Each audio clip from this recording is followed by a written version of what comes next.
Quando for concedida de forma parcelada, deverá ser observado um interstício mínimo de 60 dias.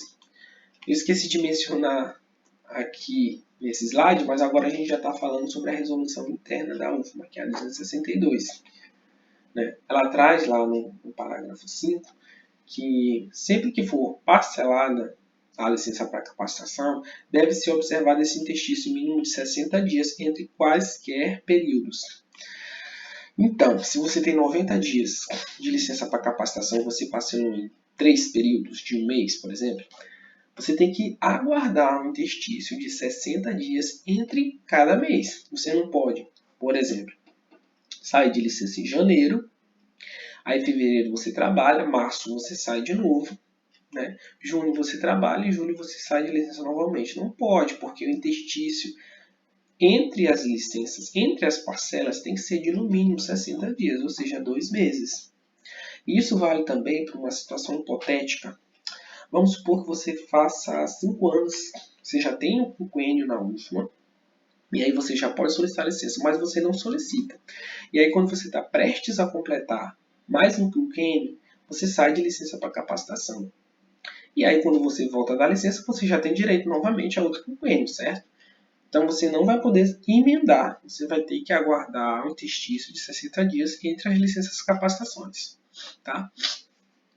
Aqui mais uma vez, é reiterado que a carga horária da ação deverá ser igual ou superior a 30 horas semanais, exceto para a elaboração de trabalho de conclusão de curso ou de estágio pós-doutoral. Porque não tem como você apresentar uma carga horária, né, de quanto que você vai gastar para elaborar o seu trabalho de conclusão de curso. É uma informação muito difícil de você ser colocada no papel, você mensurar. É por isso que para esse tipo de licença capacitação, né, trabalho de conclusão de curso ou estágio pós-doutoral, não é exigida a comprovação dessa carga horária superior ou igual a 30 horas semanais. Aí o artigo 3 da Resolução 262 traz uma informação muito importante para quem ocupa função de confiança ou cargo de direção.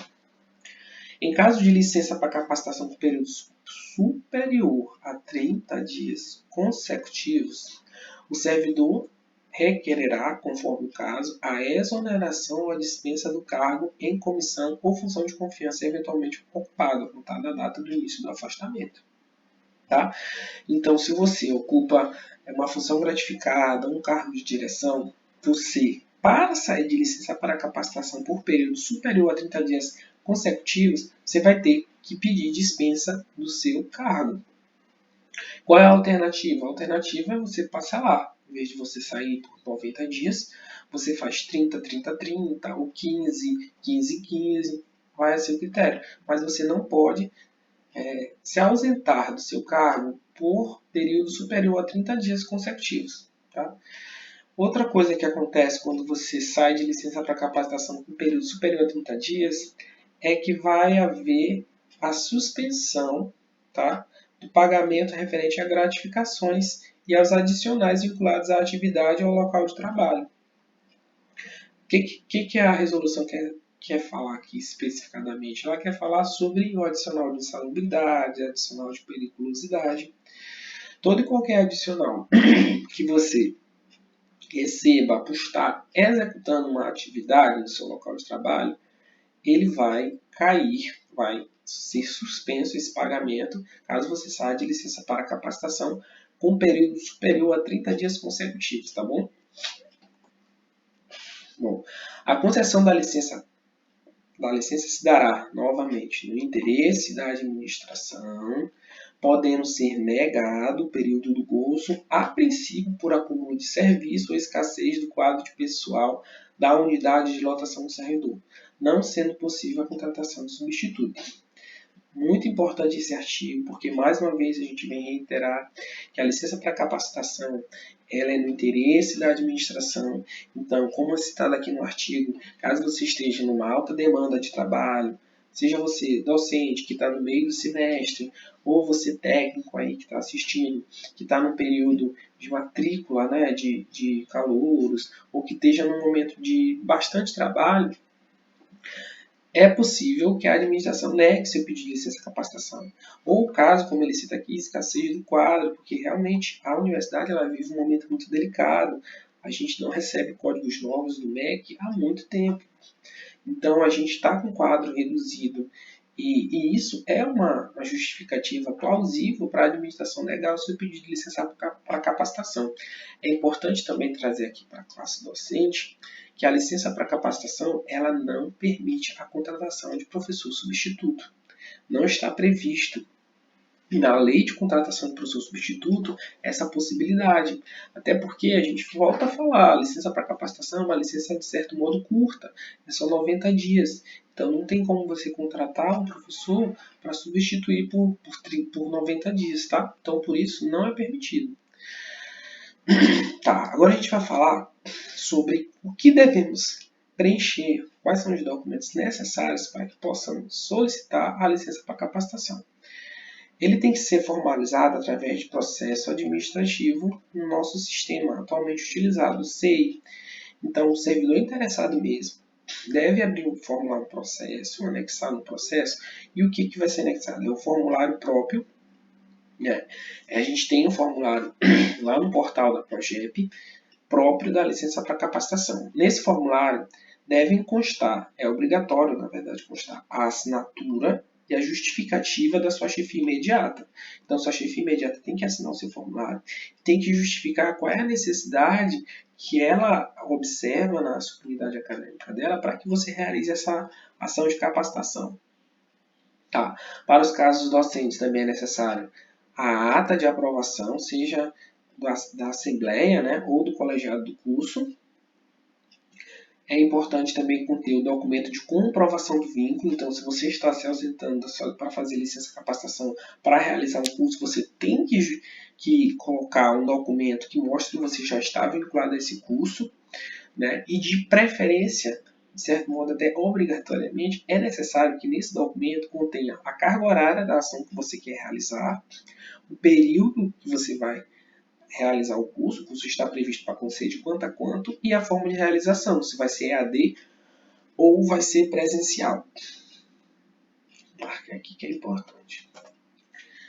Aí, no caso de trabalho de conclusão de curso, nós vimos que não é necessária a comprovação da carga horária. Entretanto, é necessário que tenha uma declaração do seu orientador ou do coordenador do curso, confirmando que você está matriculado no curso e também informando o período que você vai ter para a realização desse TCC e o prazo final de entrega desse trabalho de conclusão de curso. Então, recapitulando, caso você esteja querendo se ausentar da licença capacitação para elaborar trabalho de conclusão de curso, você precisa anexar uma declaração ou do seu orientador ou do coordenador de curso que demonstre que você está matriculado no curso e o período para a elaboração desse TCC, constando o prazo para a entrega final do trabalho, certo?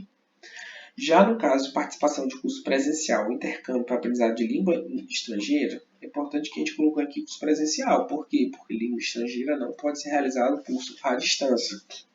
É necessária a manifestação da chefia imediata atestando quanto é recomendável o aprendizado de línguas ao exercício de suas atividades. Isso aqui nada mais é do que uma explicação do que foi falado anteriormente, né? Já o artigo 8 fala que esse processo administrativo deve ser aberto há no mínimo 30 dias antes do início do evento referente à licença para capacitação, porque, como eu falei, é o tempo necessário para que o processo tramite e, desse modo, nós possamos fazer todos os atos administrativos e você saia para a sua licença capacitação já com a portaria em mãos, né? Aí o artigo 9 fala, certo, encerrado o período da licença, o retorno é imediato, devendo o servidor se apresentar ao setor de exercício. Então, ao final da licença para capacitação, não é necessário nenhuma ação no sentido de não vai ser emitida uma nova portaria de retorno, não é nenhum documento, você não vai ser convocado, nada disso. Finalizou a sua licença para capacitação, você se apresenta normalmente ao seu setor de exercício, tá bom? Agora, o que vocês têm que estar atento é que ao terminar a licença para capacitação, é necessário que seja comprovada a sua participação efetiva na ação que gerou seu afastamento. E vocês vão ter um prazo de 30 dias ininterruptos da data de retorno às atividades. Então, finalizada a atividade de capacitação, você retorna ao seu setor de trabalho normalmente e você vai ter 30 dias para apresentar um comprovante de que você efetivamente participou da ação. Aí, que comprovante é esse?